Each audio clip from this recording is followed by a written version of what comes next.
नमस्कार, good morning. स्वागत है आप सभी का। देख रहे हैं आप जी दिल्ली एनसीआर हरियाणा में हूं आपके साथ बसंत शर्मा और मैं हूं आपके साथ श्रीका राणा। इसी के साथ अब समय हो चुका है आपको खबरों का डोज देने का।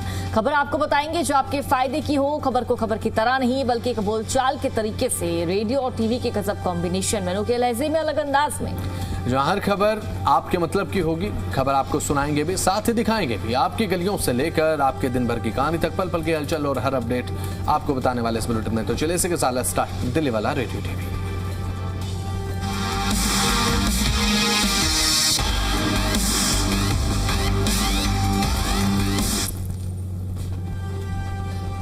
और सबसे पहले बात करेंगे जो वायु गुणवत्ता है बसंत, यानी कि एयर क्वालिटी को लेकर, क्योंकि अक्सर ये देखा जाता है, सुना जाता है, दिल्ली की जो वायु गुणवत्ता है वो काफी ज्यादा चिरमिराई रहती है, स्थिति क्लियर नहीं रहती है। तो देखिए, देश के अमूल्य सांस्कृतिक विरासत के लिए भी एक गंभीर खतरा बनती जा रही है।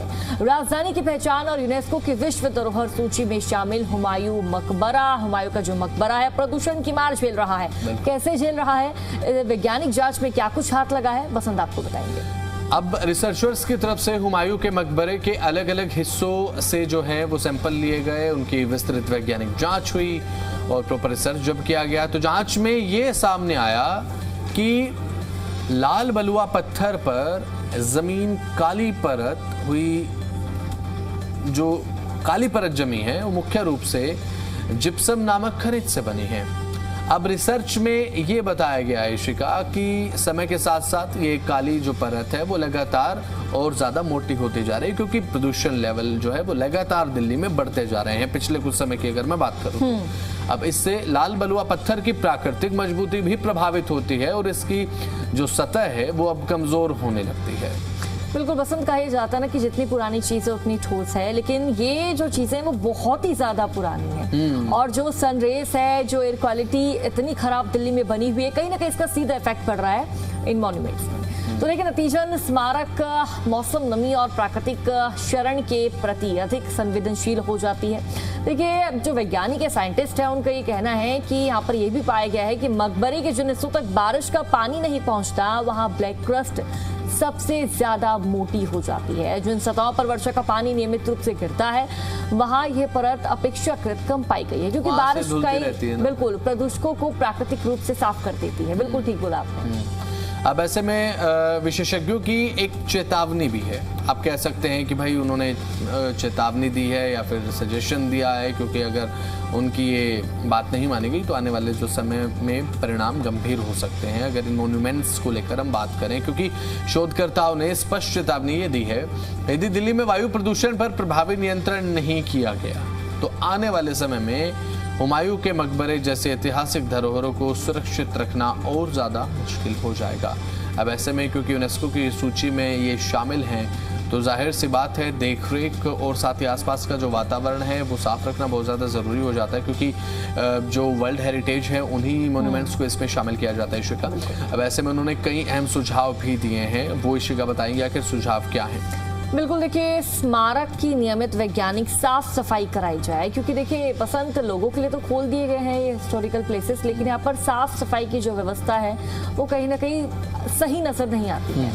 आसपास की वायु गुणवत्ता की लगातार निगरानी की जाए कि आसपास एयर क्वालिटी कैसा है। किसी भी सुरक्षात्मक कोटिंग का इस्तेमाल करने से पहले उसका वैज्ञानिक परीक्षण किया जाए। वाहनों से होने वाले उत्सर्जन को कम किया जाए, स्वच्छ ईंधन के इस्तेमाल को बढ़ावा दिया जाए, निर्माण कार्य, उद्योगों और प्रदूषण के अन्य प्रमुख स्रोतों पर सख्त नियंत्रण किया जाए, और तभी जाकर बसंती जो स्मारक है कहीं ना कहीं बचेगी। अन्यथा इसकी भी दीवारों में दरारें आने लगेगी। और जो कहते हैं ना कि भाई मुगल के वक्त से बनी हुई है, हुमायूं का जो मकबरा है मुगलों के वक्त से बना हुआ है। लोग इसको दूर दराज से आते हैं देखने के लिए, क्योंकि दिल्ली की एक काफी ज्यादा प्रसिद्ध और प्राचीन इमारतों में से एक है। अगर यही खराब हो गई तो कहीं ना कहीं जो टूरिज्म है उस पर भी एक बड़ा संकट उभरेगा बसंत। बिल्कुल, और अभी फिलहाल जिस तरीके से लगातार अब पोल्यूशन बढ़ रहा है। स्मारक जो है यूनेस्को की विश्व धरोहर सूची में शामिल है और हर वर्ष लाखों देशी विदेशी पर्यटक इसे देखने के लिए यहाँ पहुंचने के लिए भी आते हैं और साथ ही लेकिन अब बढ़ते हुए प्रदूषण के कारण ऐतिहासिक धरोहर का भविष्य एक चिंता का विषय बनता जा रहा है। अब दिल्ली वालों की सांसों पर तो प्रदूषण का पहरा रहता ही है। अब ऐसे में वर्ल्ड हेरिटेज साइट्स जो हैं, वर्ल्ड क्लास मॉन्यूमेंट्स जो हैं, जो कि हिस्ट्री को रिफ्लेक्ट करते हैं, उसमें भी अब कहीं ना कहीं प्रदूषण अपनी ऐसी छाप छोड़ रहा है कि जो एक चमक है हिस्टोरिकल, जो ऐतिहासिक चमक है, वो अब फीकी पड़ने लगी है क्योंकि प्रदूषण की परत जम रही है इन चीज़ों पर और ये हमारी धरोहरों के लिए बहुत ज़्यादा ठीक नहीं है। एक खराब बात है। अब ये हमारी जिम्मेदारी बनती है क्योंकि हमारी सांसें तो प्रभावित हैं ही, लेकिन जो हमें विरासत में मिला है कि भाई ये आपकी धरोहरें हैं, उन्हें हम किस तरीके से बचा सकते हैं। तो चलिए इसी के साथ अब खबरों में आगे बढ़ते हैं और आगे बढ़ेंगे, बात करेंगे आज की, यानी कि आज के महत्वपूर्ण दिन की। सावन के पावन महीने की शुरुआत ऑलरेडी हो चुकी है और आज अगस्त को, यानी कि 3 अगस्त को सावन का पहला सोमवार है। इस दिन भोलेनाथ और मां पार्वती की पूजा करना काफी ज्यादा फलदायी माना जाता है। इसके साथ ही आज के दिन शिवलिंग का जल अभिषेक कर बेलपत्र, भांग, धतूरा, अन्य पूजन सामग्री अर्पित करके जो शिव भक्त है वो भगवान भोलेनाथ को प्रसन्न भी कर सकते हैं बसंत, और अपनी जो भी मनोकामना है उनके समक्ष रख सकते हैं। अगर आप ऐसा करेंगे तो आपकी मनोकामना जरूर पूरी होगी। वैसे में आज पहला सोमवार है, बहुत ज़्यादा आस्था का केंद्र बन जाते हैं तमाम शिवालय। हर हर महादेव, ओम नमो पार्वती पते, हर हर महादेव, इस तरीके की जो जयकारे हैं वो लगातार शिवालय में गुंजयमान होते हैं। वैसे में कई लोग आज फास्ट भी रखते हैं और जैसे ही आज मैं और ऋषिका सुबह मिले, सबसे पहले ऋषिका से मैंने सवाल यही किया था, भाई फास्ट आज रखा या नहीं रखा, लेकिन ऋषिका का कहना मानना थोड़ा अलग है कि हमारे अंदर भगवान बसते हैं और मैं भगवान को भूखा नहीं रख सकती हूँ और है ना, ये चीज होती है। ऐसा कुछ नहीं है। अगर मॉर्निंग शिफ्ट नहीं रहती तो मैं जरूर फास्ट रखती। हाँ, और इसके साथ नहीं, मैंने फास्ट आज इसीलिए नहीं रखा क्योंकि आपके अंदर भी भगवान क्योंकि आज मेरी मॉर्निंग शिफ्ट थी। अच्छा। और इसके साथ ही कांवड़ियों के स्वागत के लिए राजधानी दिल्ली जो है वो तैयार है और मैं भी तैयार था अभी जो ऋषिका की तरफ से आने वाला था। आपने तो गेटअप भी वैसे पूरा प्रॉपर। हाँ, ये जरूरी है क्योंकि मैं मानता हूँ कि भाई थोड़ा एथनिक वियर करना चाहिए। लेकिन जब एथनिक वियर करना चाहिए अगर सावन का पहला सोमवार है। तो कांवड़ियों के स्वागत के लिए भी भाई अब 20 स्वागत गेट बनाए जाएंगे। ये बात देखिए, हर गेट का नाम किसी न किसी भगवान के नाम पर रखा जाएगा। पर्यटन विभाग जो है वो गेट बनाने में जुट चुका है, यानी कि पहले सोमवार से ही तैयारियां फुल ऑन। बिल्कुल, देखिए कांवड़ यात्रा के आखिरी दिन में कांवड़ियों पर पुष्प वर्षा की जाएगी। कांवड़ शिविरों में भारी राज्यों के कांवड़ी आने शुरू हो चुके हैं। दिल्ली पुलिस व अर्धसैनिक बल के जवानों ने सुरक्षा की कमान भी संभाली है। देखिए पसंद कहा यह जाता है ना कि जब कांवड़ी आते हैं जल लेकर, तो जितनी जो लोग हैं, जो भक्त हैं, जो श्रद्धालु हैं, जो खुद कांवड़ लेने नहीं जा सकते, जो जल लेने नहीं जा सकते, जो ये कांवड़ी आते हैं ना, उनकी सेवा करनी चाहिए। मतलब अच्छे से, जैसे टेंट वेंट हम देखते हैं लोग लगाते हैं, खान पान की व्यवस्था रहती है, शुद्ध जल की, पेयजल की व्यवस्था वहाँ रहती है और कांवड़ियों के ठहरने की, रुकने की भी व्यवस्था रहती है। तो ऐसे इंतजाम हम भी यही कहेंगे कि भाई लोगों को करने चाहिए, जिनके बस में हो, जो कर सकते हैं। और डीएम उत्तर पूर्वी दिल्ली अजय कुमार ने कहा है कि अब कांवड़ यात्रा को लेकर प्रशासन पूरी तरह से अलर्ट मोड में है। अब शिविरों में पानी, शौचालय की व्यवस्था पूरी तरीके से है। अब स्वागत गेट बनाए जा रहे हैं, सभी विभागों में तालमेल साफ बना रहा है, इसलिए अब लगातार सोशल मीडिया पर भी एक साथ समन्वय जो है वो देखा जा रहा है। सुरक्षा के पुख्ता इंतजाम है और साथ ही अब जाफराबाद रोड पर वेलकम डीडीए फ्लैट्स की तरफ जाने वाली सड़क को भी पुलिस ने बैरिकेड लगाकर पूरी तरह से ब्लॉक कर दिया। बिल्कुल, क्योंकि पसंद देखिए अब कांवड़ियों के आने का सिलसिला लगातार शुरू हो चुका है, तो ऐसे में जगह जगह ट्रैफिक की जो व्यवस्था है वो चरमराई रहेगी। हाँ। और जगह भी हमने अपने दर्शकों को बता दी कि भाई कहाँ पर बैरिकेडिंग लगी रहेगी, क्या व्यवस्था रहने वाली है और कांवड़ियों से जुड़े ये जो पूरा महीना ऑल ओवर हम कह सकते हैं कि बस ट्रैफिक वाला रहने वाला है। यानी कि अगर आप घर से भी निकल रहे हैं तो टाइम पे निकले, अन्यथा जगह जगह आपको बैरिकेडिंग देखने को मिलेगी, रास्ते बंद मिलेंगे और आपको कहीं ना कहीं अपने ऑफिस के लिए, अपने गंतव्य के लिए टाइम से पहुंचना है तो आप लेट हो जाएंगे। बिल्कुल, और ये प्रयास भी है क्योंकि सावन का पहला सोमवार है, आज से तो कांवड़ी और ज्यादा जोश में निकलेंगे भाई, है ना, क्योंकि पहला सोमवार है। अब ऐसे में आप ये मानकर चलिए शिका कि जो कांवड़ लेकर नहीं आते हैं उनमें भी इतना उत्साह होता है कि भाई श्रद्धा आस्था भाव होता है। अब ऐसे में जो कांवड़ लेकर चल रहे हैं, स्पेशल सावन में शिवरात्रि के दिन जो है वो जलाभिषेक होगा, जब जल चढ़ेगा तो उस कंडीशन में जोश आपका बहुत ज्यादा बढ़ जाता है, क्योंकि आप केवल इसी महीने के लिए जो है वो इतनी लंबी यात्रा पैदल माध्यम से तय कर रहे हैं। और सबसे जरूरी बात यह है कि पुलिस ये नहीं चाहती है, पुलिस प्रशासन ये नहीं चाहता है कि आम ट्रैफिक की वजह से शिव भक्तों को किसी भी तरीके की परेशानी हो या फिर कावड़ यात्रा की वजह से आम ट्रैफिक प्रभावित हो। इसीलिए जो है ट्रैफिक डाइवर्जन रूल्स जो है वो लगातार देखने को मिल रहे हैं। तो इसीलिए जैसे कि श्रीका ने बिल्कुल ठीक कहा कि अगर आप घर से निकल रहे हैं तो प्लीज थोड़ा पहले निकलें, 10 से 15 मिनट पहले, क्योंकि जाम की कंडीशन जो है वो आपको कहीं भी देखने को मिल सकती है ना। तो चलिए इसी के साथ खबरों में आगे बढ़ते हैं। एक महत्वपूर्ण अपडेट आपके लिए है। अगर आप दिल्ली देहरादून एक्सप्रेसवे के माध्यम से अपना सफर तय करते हैं या फिर इस पर आने वाले समय में आप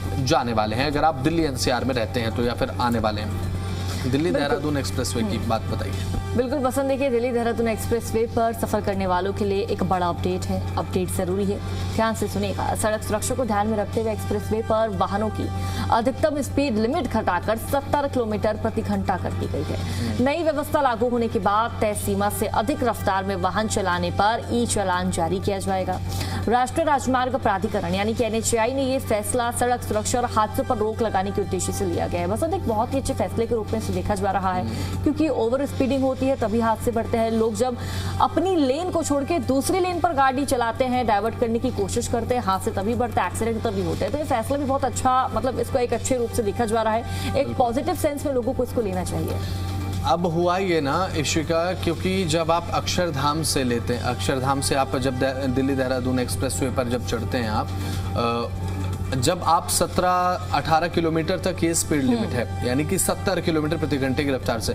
अब ये क्यों किया गया है? क्योंकि इशिका ये जो 17 किलोमीटर का ट्रेंच है ना, अब यही बहुत ज्यादा एक्सीडेंट प्रोन एरिया बन चुका था। पिछले कुछ दिनों में लगातार दुर्घटना की खबरें भी सामने आ रही थी, क्योंकि जो कर्व्स हैं वो बहुत ज्यादा हैं। कभी कभी किसी कर्व पे आपको इतना एज देखने को मिलेगा कि आपको अपनी जो रफ्तार है वो घटानी पड़ेगी। अब ऐसे में 80 और 100 की स्पीड में अगर वाहन आ रहे हो, इतने शार्प एजेस अगर कौन सा आपको लेने पड़े एक्सप्रेसवे पर, तो जाहिर सी बात है उस कंडीशन में कभी कभी ऐसी कोई कंडीशन हो जाती है, या फिर कभी कभी स्लिपरी कंडीशन रोड पर है, बारिश हुई है, तो कभी कभी एक्सीडेंट की जो चांसेस हैं वो प्रोबेबिलिटी हाई हो जाते हैं। अब ऐसे में ये ना हो, इसीलिए एहतियातन के तौर पर अब जो 80-100 की स्पीड थी अब उसे घटा दिया गया है।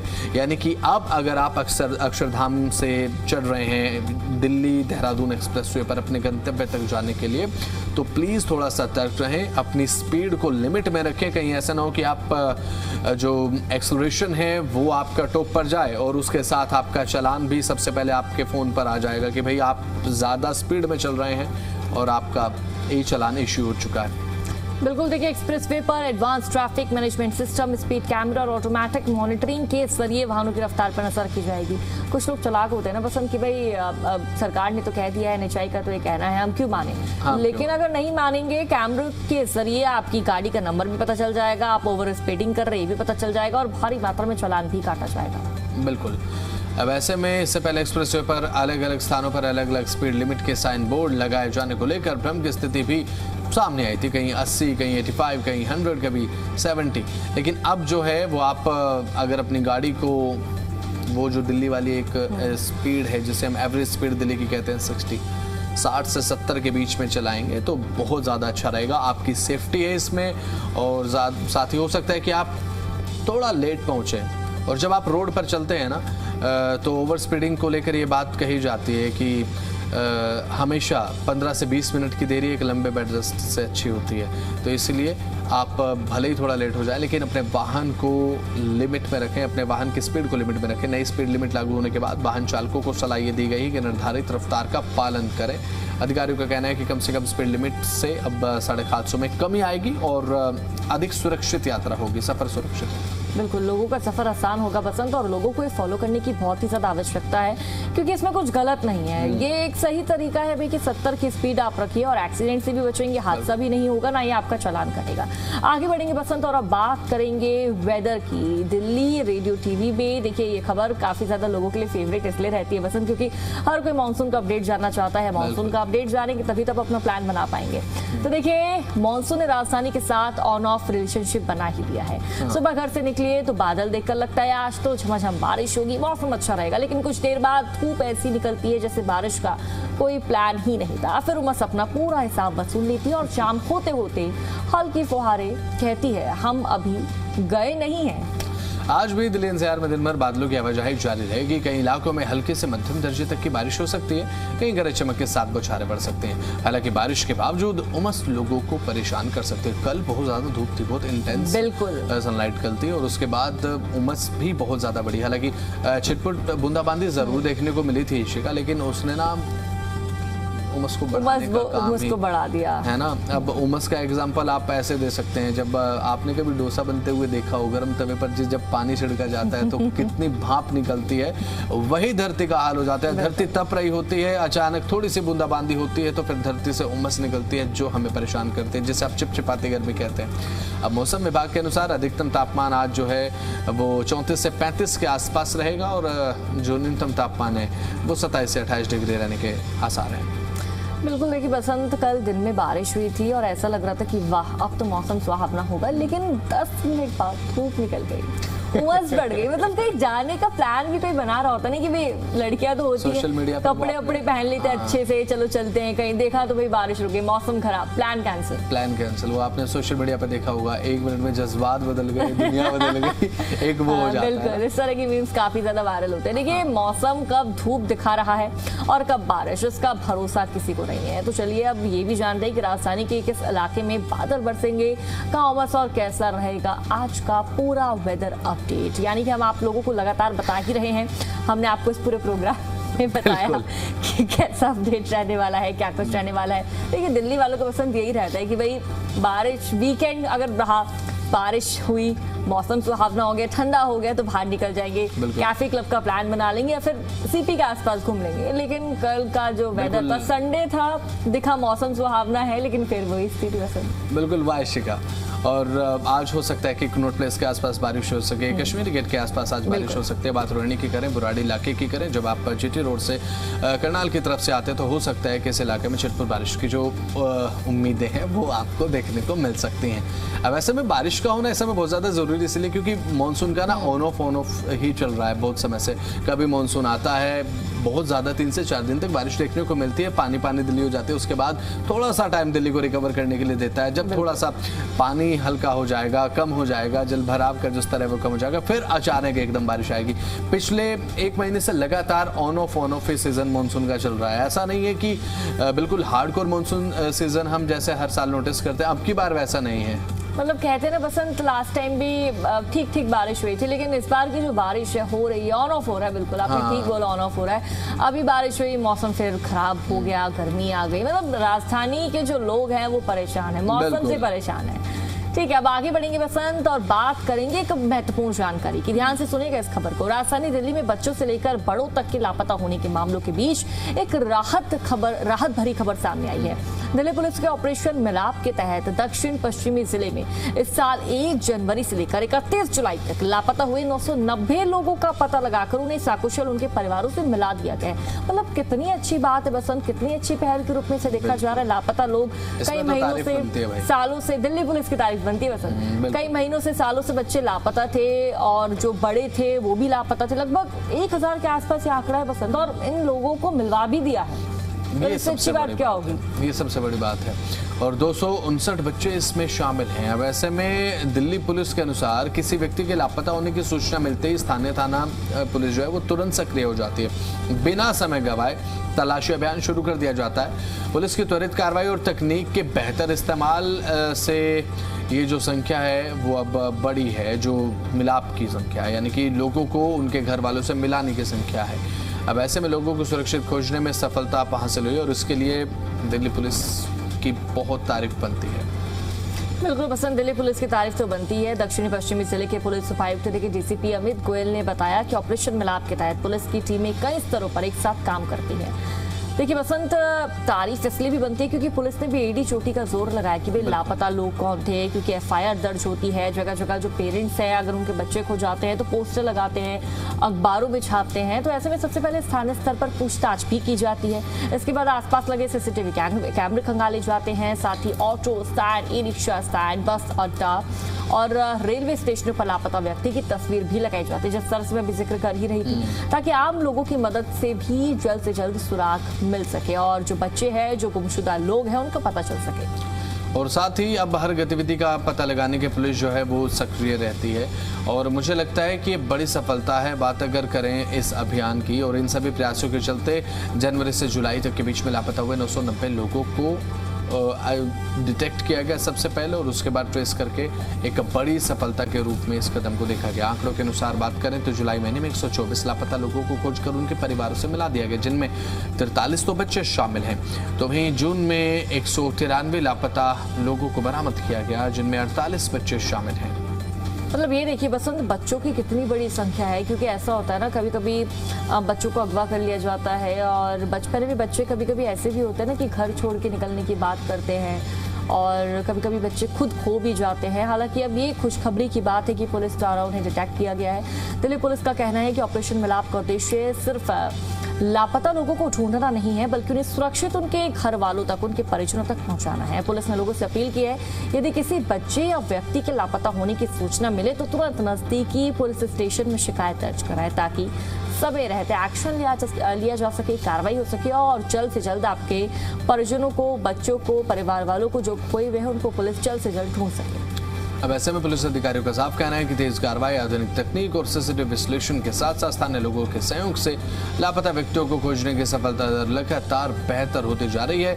और इसी समन्वित प्रयास का परिणाम है कि इस वर्ष पहले 7 महीने में दक्षिण पश्चिमी जिले में लापता हुए करीब 1000 लोगों को सुरक्षित उनके परिजनों से मिला दिया गया है। अब परिजनों की खुशी भी बहुत ज्यादा हो जाती है इशिका, जब हम बात करते हैं कि भाई अगर कोई परिवार का सदस्य इस तरीके से गुम हो जाए और उसके बाद पुलिस इस तरीके से भगवान के रूप में आती है और कहती है ये उस टाइम तो घर वालों को पुलिस भगवान ही लगती कि भाई इन्होंने हमारे बच्चे को ढूंढा है, हमारे परिजनों को ढूंढा है, जिसके लिए हम रो रहे थे, तड़प रहे थे।